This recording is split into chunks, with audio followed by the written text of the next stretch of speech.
안녕하세요. 알기 쉬운 입시정보입니다. 오늘의 컨텐츠는 바로 학생부 종합전형으로 합격할 수 있다는 착각이라는 제목으로 여러분에게 이야기를 해볼까 합니다. 오늘 이야기할 학교의 대상은 대체적으로 학생부 종합전형에서 합격률이 높은 자사고 특목고에 해당되는 내용이 아닌 일반고 기준으로 이야기를 해드리겠습니다. 오늘 이야기는 구체적인 합격률에 대한 이야기보단 제 주관적인 견해가 들어간 내용이 상당히 많이 들어갈 수도 있으니 불편하신 분들은 그냥 너그러이 이해해 주시고 봐주셨으면 좋겠습니다. 제가 이번 이야기를 해드리는 목적은 주변에 학생부 종합전형이 내신 등급이 낮으면 갈 수 있는 전형 아니야? 아니면 교과 전형은 안 되니 종합 전형으로 가야 되겠다라고 생각하시는 분들이 의외로 많아서 경고 차원으로 메시지를 드리는 정보입니다. 제가 만약 학부모님이라면 자녀의 입시에 대해 도움을 주고 싶은데 입시라는 게 맨 처음 발을 들여다보면 어디서부터 시작해야 할지 잘 모르는 영역입니다. 저 역시 최근에 부동산이나 컴퓨터 코딩이나 여러 가지 것들을 공부할 때 첫 시작이 막막할 때가 많았는데요. 이런 부모님들의 마음을 이해하고 조금이라도 도움을 드리고자 하는 것이니 한번 자세히 들어보셨으면 좋겠습니다. 자, 그럼 오늘 이야기 본격적으로 시작해 보도록 하겠습니다. 자, 여기 내신 등급대별로 인문과 자연계열별 수시 전형 중 어떤 전형으로 지원하는지에 대한 구체적인 수치가 있습니다. 이 데이터는 매년 서울시 교육청 교육연구정보원에서 발간하는 고1, 2학년 진학지도 자료집에 있는 자료입니다. 이 자료를 한번 제가 저의 경험을 빗대어 한번 썰을 풀어보겠습니다. 가장 먼저 내신 등급이 높은 1.0 등급대부터 확인해 보겠습니다. 내신 등급이 1.0에서 1.25 등급대의 인문계열 학생들이 가장 많이 지원하는 지원 경향은 교과 4개와 종합 2개입니다. 그리고 1.25에서 1.5 등급대와 1.5에서 1.75 등급대 역시도 마찬가지입니다. 이 데이터의 의미는 내신이 아주 높은 1.75까지의 인문계열 학생들은 종합전형을 그리 선호하지 않는다는 의미입니다.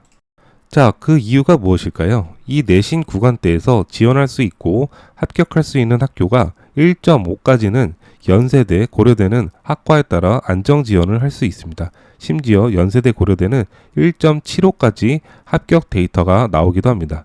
왜냐하면 고려대의 경우 교과 전형임에도 불구하고 서류를 반영하고 수능 최저가 높기 때문이고 연세대는 작년인 2024학년도까지는 교과 전형임에도 2단계에서 면접을 반영했기 때문입니다. 그래서 내신이 1.75 등급까지의 인문계열 학생들은 내가 원하는 학과는 교과 전형에서 충분히 안정적인 대학을 확보할 수 있기 때문에 교과 전형의 비율이 높은 겁니다. 그럼 나머지 두 개는 어디를 쓰느냐? 내신 1.25 등급까지는 당연히 서울대학교 지역균형을 지원할 겁니다. 서울대는 수시에서 종합전형으로만 선발하고 있기 때문입니다. 그리고 각 고등학교별로 2명씩만 추천을 하기 때문에 내신 1.25면 추천을 받아 지원을 하겠죠. 그리고 내신 1.25가 안 되는 1.25부터 1.75 등급대 인문계 학생은 지역균형 추천이 안 되니 당연히 서울대학교 일반 전형을 쓸 겁니다. 그렇다면 일반 전형은 자사고 특목고가 많이 지원하는 걸로 알고 있는데 일반고 내신 1.25가 안 되는 학생이 지원해서 합격 가능성이 있을까요? 그건 당연히 불리하겠죠. 그러나 어쩔 수 없이 지원할 수밖에 없는 상황이 옵니다. 왜냐하면 내신이 1.25에서 1.75 등급대의 일반고 인문계열 학생이라면 교과 전형을 4개 정도로 지원하는 경향이 높다고 했는데 이 4개가 서울대학교를 제외하고는 아마 교과 전형으로 데이터를 모두 찾아보고 안정권인 학교 위주로 다 지원했을 겁니다. 서류와 수능 최저가 센 고려대와 면접이 반영되는 연세대가 안 되더라도 그 밖에 서강대, 성균관대, 한양대 등은 1.5 등급대 이내라면 수능 최저가 없는 한양대를 제외하곤 합격이 가능합니다. 1.5에서 1.75 등급대라면 중앙대나 경희대 등은 과를 골라서 갈 수 있는 수준은 됩니다. 그렇기 때문에 안정적인 학교를 4개나 쓰는데 그럼 나머지 2개 정도는 모험을 해봐도 될 수준이라는 겁니다. 1.5 등급 이내라면 서울대를 일반 전형으로 지원합니다. 1.75 이내라면 서울대를 일반 전형으로 지원할 만하고 연세대나 고려대 중 교과 전형으로 자신이 원하는 학과는 포기하고 지원할 수도 있습니다. 그리고 서성한 중에서도 지원할 만 하겠죠. 실제로 등급대별로 지원하고 합격한 순위를 살펴보면 1.0에서 1.25 등급대 구간에서는 1순위에 서울대 지역균형으로 지원하고 또 합격한 가장 높은 순위 역시 서울대학교 지역균형입니다. 그리고 2순위로는 고려대학교 교과 전형인 학교장 추천이나 3순위로는 연세대학교 교과 전형인 추천형으로 나타납니다. 1.25에서 1.5 등급 구간에서는 이제부터는 서울대학교 지역균형이 1순위가 안 되고 고려대학교, 연세대학교 각 교과 전형이 1순위와 2순위로 나타납니다. 1.5에서 1.75 등급 구간에서는 고려대학교 교과 전형이 지원과 합격이 가장 높고 그 밑으로는 실질적으로 중앙대학교, 성균관대학교 이렇게 나타나고 있습니다. 내신이 1.75에서 2.0까지도 1순위로 지원과 합격인 학교는 고려대학교 교과 전형인 학교장 추천으로 나타납니다. 다만 이런 학생들은 자신이 원하는 학과보다 낮은 학과 위주로 지원하고 합격했던 케이스가 더 많을 겁니다.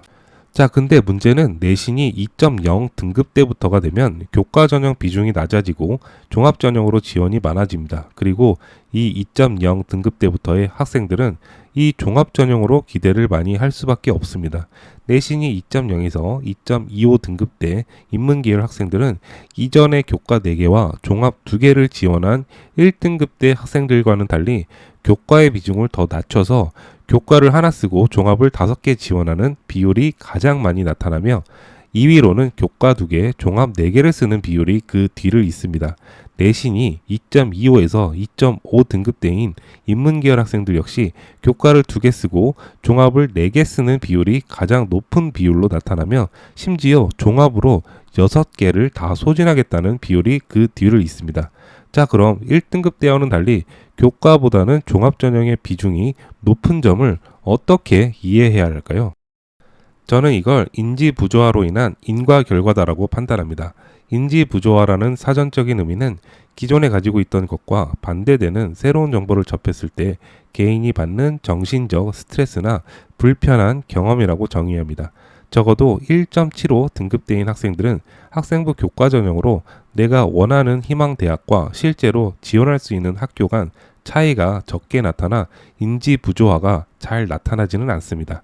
예를 들어 1.5 정도 되는 학생이 입시 상담을 받았다고 한다면 교과 전형으로 연세대, 고려대 등을 합격할 수가 있습니다. 자신이 원하는 학과가 아니더라도 다른 학과를 찾아본다면 충분히 해볼 수는 있습니다. 그리고 종합 전형으로 서울대 하나를 쓰면 그만입니다. 그러나 내신이 2등급 때부터라고 해봅시다. 내신이 2.0에서 2.25 등급대 학생들은 상담하게 되면 교과 전형으로 지원할 수 있는 학교를 찾을 경우 사실 건국대학교도 지원이 어려운 게 사실입니다. 건국대학교의 경우 교과 전형이 새로 신설된 2022학년도 이후부터 최종 등록자의 내신 등급이 꾸준하게 올라가고 있습니다. 그 이유는 2023학년도부터 수능 최저능력 기준을 폐지하기 시작했기 때문입니다. 수능 최저가 폐지되면 오히려 더 높은 내신 등급이 요구됩니다. 그래서 2등급 초반이어도 건국대학교를 안정 지원하지 못하게 됩니다. 그러면 이런 2.0에서 2.25 등급대 학생들이 과연 건국대학교를 가고 싶어 하느냐는 거에서 오늘 이야기할 핵심 문제가 생깁니다. 2.0에서 2.25 등급대는 학교 정원이 250명일 때 전교에서 11등에서 12등 정도 하는 학생일 겁니다. 학년별 반이 10개 정도 있다고 가정했을 때 반에서 아무리 못해도 2등 정도 하는 학생입니다. 그러면 이런 학생들이 건국대를 가라고 하면 가겠습니까? 심지어 상담할 때 2등급 초반 등급대 학생에게 건국대학교 교과 전형으로 지원해도 힘들 수 있으니 정말 안정적으로 국민대학교 숭실대 라인을 쓰라고 하면 말을 들을까요? 바로 여기서 인지 부조화가 생긴다는 겁니다. 이런 상황이 너무 불편한 겁니다. 실제로 내가 알고 있는 정보와 실제 정보가 맞지 않게 나타나게 되면 나 그럼 종합전형으로 내가 희망하는 학교를 상향으로 지원할 거야 라고 생각하겠죠. 부모님이 어떻게 해서 타일르고 본인도 시간이 지남에 따라 현실을 받아들이게 되면 2등급 초반 학생들은 건국대학교를 교과 전형으로 지원할지도 모릅니다. 그리고 정말 아주 정말 만약의 경우를 대비해 국민대, 숭실대 라인을 교과 전형으로 하나 지원합니다. 그리고 나머지 4개나 혹은 6개 모두를 종합 전형으로 지원합니다. 내신 2등급 초반 때는 적어도 중앙대, 경희대 정도는 가고 싶어 합니다. 근데 문제는 중앙대, 경희대를 종합전형으로 합격하는 것도 결코 쉬운 게 아니라는 겁니다.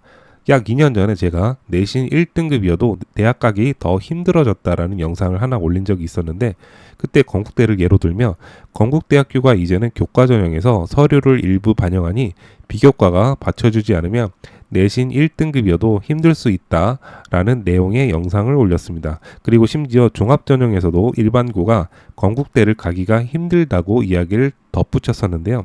어떤 분이 건국대학교 대학 알림이 공시 자료에 종합전형으로 거의 대부분 일반고 학생들이 합격하는데 무슨 말을 하는 거냐고 이야기를 하셨던 것도 기억이 납니다. 자, 이것에 대한 답을 드리자면 일반고도 일반고 나름입니다.